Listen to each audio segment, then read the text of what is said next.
கையின் பேரில் உரியதோர் தமிழினாலே வந்து நான் கதையாய் கூற திரிபுரம் எரித்தோன் மைந்தல் செந்திலான் தனக்கு மூத்தோ கரிமுகே மானு துந்தி கணபதி காப்புதாமே கரிமுக மானு துந்தி கணபதி காப்புதாமே மையம் தவத்தால் நின்றார்கள் விரலால் தூண்டவர வாங்கி செய்ய சிவனார் தனிமருட்டி திருமால் அருகே மகிழ்ந்து செல்ல தைதல் வடிவாய் பெண் வேடம் கொண்டு சத்தியம் செய்து வரமளித்து ஐயன் சாஸ்தா பிறந்த கதைவாட ஆனை முகவல் காப்புதாமே தனகைய பொண்ணு கையில் ஆச மல்லையானதிலே ஆச மல்லையானதிலே ஆடவர் தவ முனிவர் கூடவே தொந்தி முகவ தலர் மாறி போற்றவே ஆச மல்லையானதிலே தவ முனிவர் கூடவே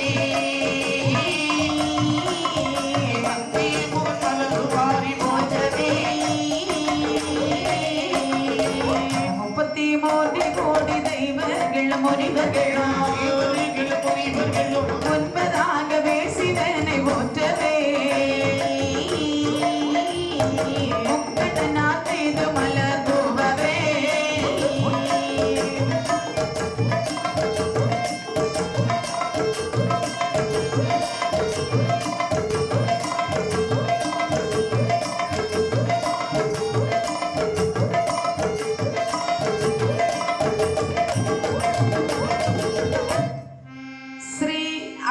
பரிபூரண சச்சுதானந்த சிவபெருமான் கைலேந்திரி என்னும் பர்வதத்தில் வீற்றிருக்க 33 கோடி தேவர்கள் 48,000 மகிழ்ச்சிகள் சங்கத்தார் சமயத்தார் அவர்கள் வானவர்கள் இந்திரர் இறையவர் கிண்ணவர் கெட்டுலர் இவர்கள் எல்லோரும் வீற்றிருக்கின்றார்கள் தங்க வெள்ளி கைலாச மலையில் அம்மையப்பர் தெய்வமாக சக்தியும் சிவனும் கைலாச மலையிலே காட்சி அளிக்கின்றார்கள் அப்படி இருக்கக்கூடிய கைலாச மலையில் அந்த கைலாச மலையிலே நந்தி மத்தள கொட்ட நாரதர் வீடு வீட்ட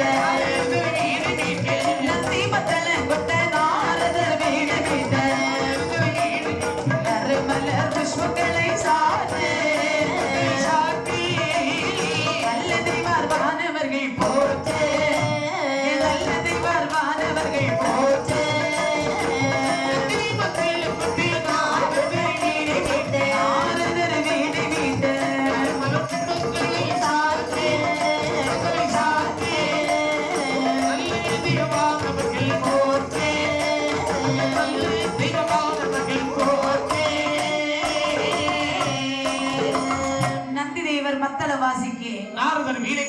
பகவானுடைய மூத்த மகனாகிய விநாயக பெருமான் பகவானுக்கு கற்பூர தெய்வத்தை காண்பித்த வண்ணமாகவே இருக்கின்ற இளைய மகனாகிய செந்தில் மணிவேலும் பாரியாத மலரை கொண்டு வந்து அதையும் பிதாவும் உன்னதேவன் என்பதற்கு அந்த பாத பூஜைகள் செய்து கொண்டிருக்கிறார்கள். இப்படி நித்திய கல்யாண குணனாய் இருக்கின்றார்கள் தங்கவள்ளி கைலாசமலை. அப்படி இருக்கக்கூடிய கைலாசமலையிலே தெய்வலோகம் என்று சொன்னால் தேவர்கள் இருப்பார்கள், பூலோகம் என்று சொன்னால் நம்மைக்குள்ள மனிதர்கள் இருப்பார்கள். இதற்கு அப்பால் ஒரு உலகம் இருக்கிறது, அதுதான் பாதாள உலகம். அங்கே யாரம்மா வாழ்ந்து வருகின்றார்கள்? மூர்க்க குணமடைத்த அசுரர்கள் வாழ்ந்து வருகின்றார்கள். ஏன் இவர்களை மூர்க்க குணமடைத்தவர்கள் என்று சொல்கிறார்கள்? சொல் புத்தி கிடையாது, தானா சிந்திக்கக்கூடிய புத்தி கிடையாது. ஆமா, எதுக்கு எடுத்தாலும் கோபப்படுவான். தேவர்கள் மீது அசுரர்கள் பொறாமை கொண்டார்கள். எதற்காக பொறாமை கொண்டார்கள்? இந்த தேவர்கள் இருக்கிறார்களே, ஆமா, நரை திரை பிணி மூப்பு சாக்காரம் சரி அணுகாமல் வாழ்ந்து வந்தார்கள் தேவர்கள். ஆனால் இந்த அசுரர்களும் செத்து பிழைத்துமாகவே வாழ்ந்து வருகின்றார்கள். இந்த அசுரர்கள் எதமாக இருக்கின்றார்கள்? தேவர்களை போன்று சாக்காலம் இல்லாமல் வாழ வேண்டுமானால் தெய்வ ரகசியத்தை பகவானிடத்திலே கேட்க வேண்டும் அப்படி என்று இந்த அசுரர்கள் எல்லாம் ஒன்று சேர்ந்து ஆண்டவன் இருக்கும் ஆதி கைலாசம் வருகின்றார்கள். அந்த கைலாசமலையில் அந்த ஆண்டவனை அடிவணங்கி என்ன கேட்கிறார்கள்? பகவானே, என்னப்பா நாங்கள் எல்லாம் அசுர பிள்ளைகள், சரி, இந்த தேவர்களை போன்று நரை திரை மூப்பு பிடியெழுகாமல்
வாழ வேண்டும். அப்படியா? இதற்கு ஏதாவது வழிமுறைகள் இருக்கிறதா? இருக்குதப்பா. என்ன வழி? திருப்பார்கடலில் செல்ல வேண்டும், அந்த திருப்பார்கடலை கடைய வேண்டும், அதில் பிறக்கின்ற அமிர்தத்தை உட்கொண்டால் சரி நரி திரை பிணி மூப்பு சாக்காடு இல்லாமல் வாழலாம். உங்க தேவாமிர்த சாப்பிட்டால் சாக்கலைமே வராதா?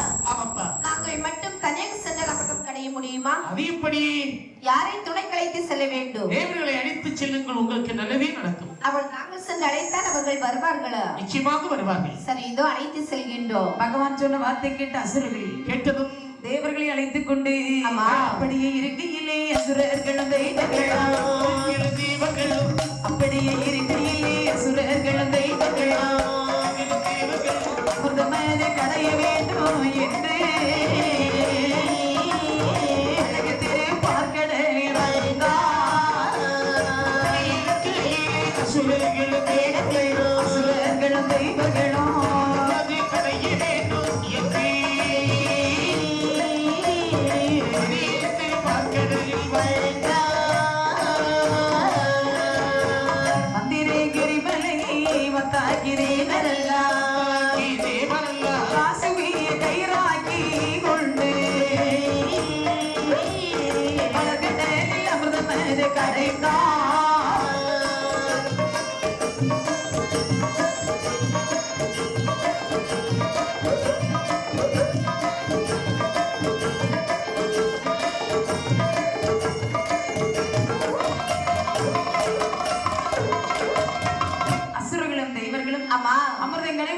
திருப்பார் கடலிலே வந்தார்கள். சரி, ஆளி என்று சொல்லக்கூடிய கடலை ஒரு தாலி ஆக்கினார்கள். மகேந்திரீனி வலையை கொண்டு வந்து மத்தாக வைத்தார்கள். வாசுகி என்று சொல்லக்கூடிய பாம்பை கையிலாக கூட்டினார்கள். சந்திர பகவானை அணைக்கல்லாக்கி சூரிய பகவானை குடையாக கொண்டு தேவர்கள் வால்பக்கம் அசுரர்கள் தலைப்பக்கம் இருபக்கமாக நின்று இழுத்து பிடித்து அமிர்தம் கிடைத்தார். கடையும் பொழுது அமிர்தம் கிடைக்கக்கூடிய சமயத்திலே என் பெருமாள் அந்த மகாவிஷ்ணுடைய திருவருளாலே திருப்பார் கடலிலே தெய்வாமிர்தம் பிறந்து வருகின்றது. காரியத்திலே கண்ணா இருந்தானே அசுரர்கள் ஓடி சென்று அமிர்தத்தை எடுத்தார்கள். தேவர்களுக்கு அமிர்தம் கிடைக்கவில்லை. ஓடி வருகின்றார்கள் தேவர்கள்.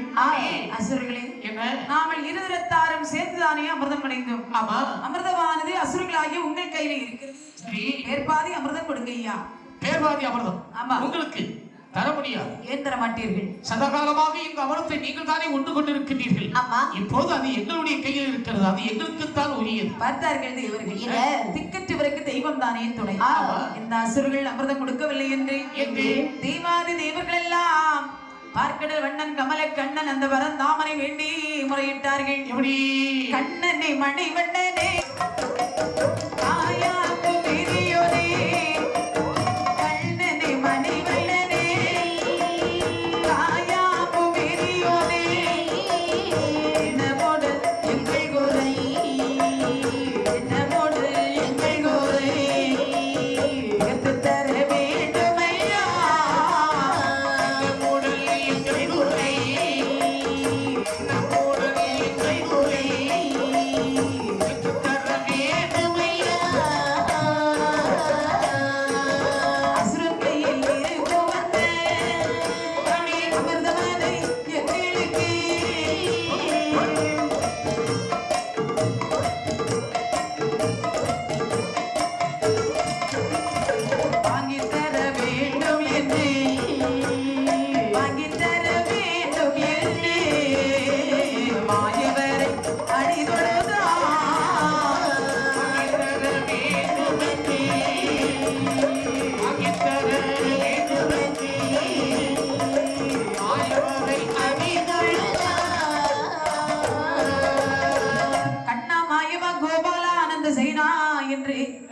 தேவர்கள் மாயவனை வேண்டி முறையிட பார்த்த ஆரியன் பெருமாள் இந்த அசுரர்களோ மூர்க்க குணம் அடைத்தவர்கள். ஆமா. தாழ்மையாக போய் அமிர்தத்தை கொடுன்னு கிட்ட கொடுப்பானா?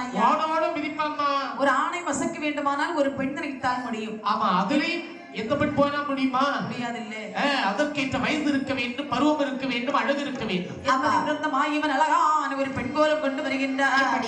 கண்ணன் ஒரு மோகினி போல் வாரா, கண்ணன் ஒரு மோகினி போல் வாரா, அசுரனிடம் போரா, அசுரனிடம் போரா, ஒரு மோகினி போல் வாரா, ஒரு மோகினி போல் வாரா, அசுரனிடம் போரா, அசுரனிடம் போரா, அசுரன் தானே சுரத்தார் மிகவும் மாறித்தார் மணி வைகள்.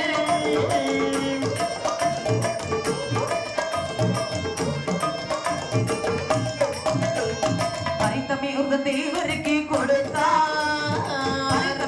தேவருக்கு கொடுத்தா, அதை பார்த்து நின்ற அசுரன் படை எடுத்தா, பார்த்து நின்ற அசுரன் படை எடுத்தா.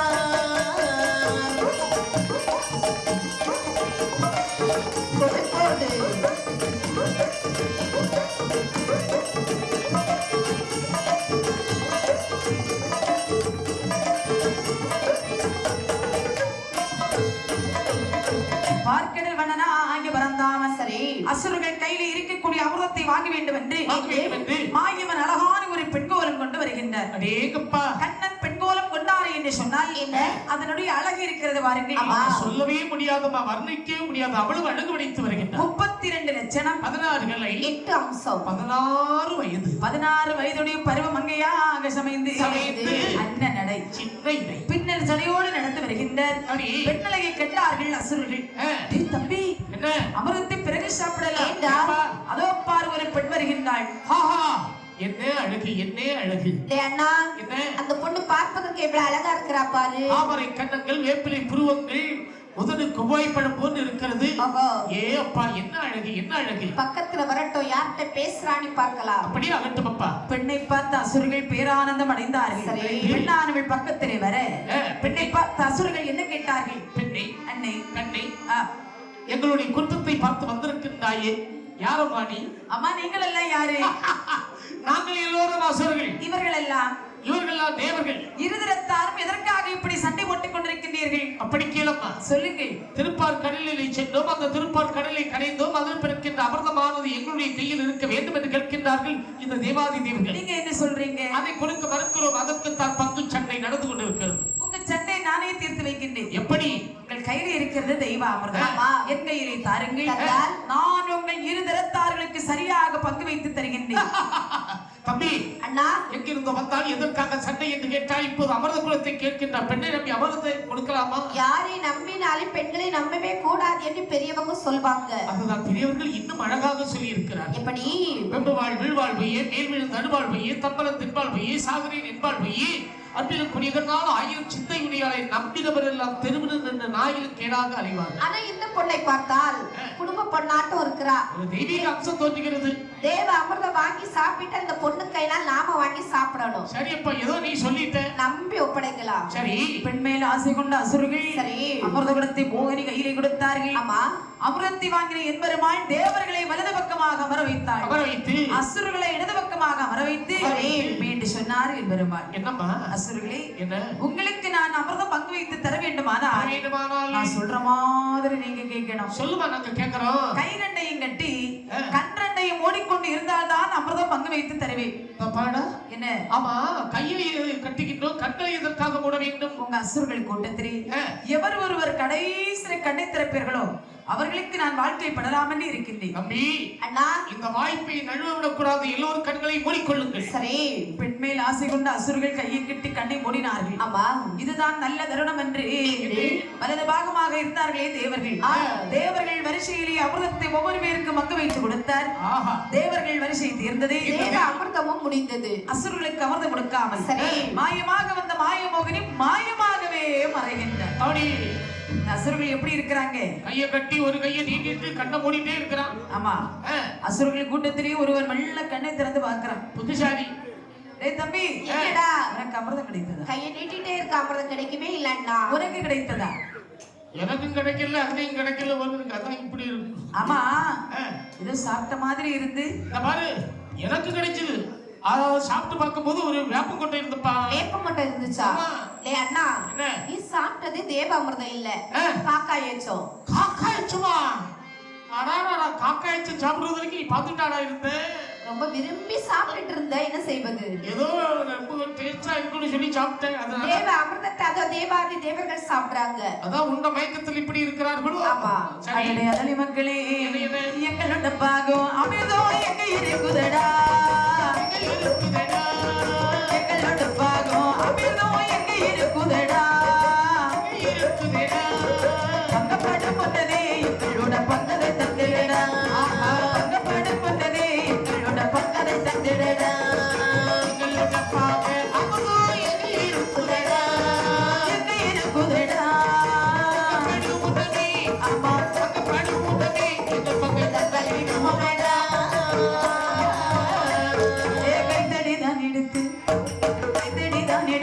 தேவரோட கண்ணத்தை தான் அடித்தான், ஆரி பீடித்தல்லவோ தேவர்களை வயிற்றோடுதான் எடுத்தான், ஆரி பீடித்தல்லவோ தேவர்களை வயிற்றோடுதான் எடுத்தான். கொடைப்போடு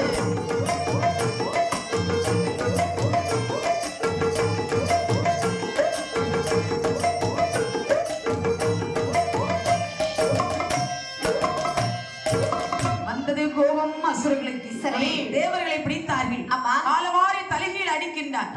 ஓட ஓட கொல்லுகின்றார்கள் இந்த அசுரர்கள் தேவர்களை. ஐயோ, மறுபடியும் அடிவேதனை பொறுக்க முடியாத தேவாதி தேவர்கள் எல்லாம் என் பெருமாள் அந்த நாராயணமூர்த்தியை வேண்டி முறையிட்டார்கள். உடனே மாயவனானவர் நினைக்கின்றார், இல்ல நமது பக்தர்களை நாம் தானே காப்பாற்ற வேண்டும் என்று தன்னுடைய கையில் நீங்காத தரித்திற்கு சுதர்சனம் என்று சொல்லக்கூடிய சக்கரத்தை அசுரன் மேல் அப்படி ஏவி விடுகின்றார்.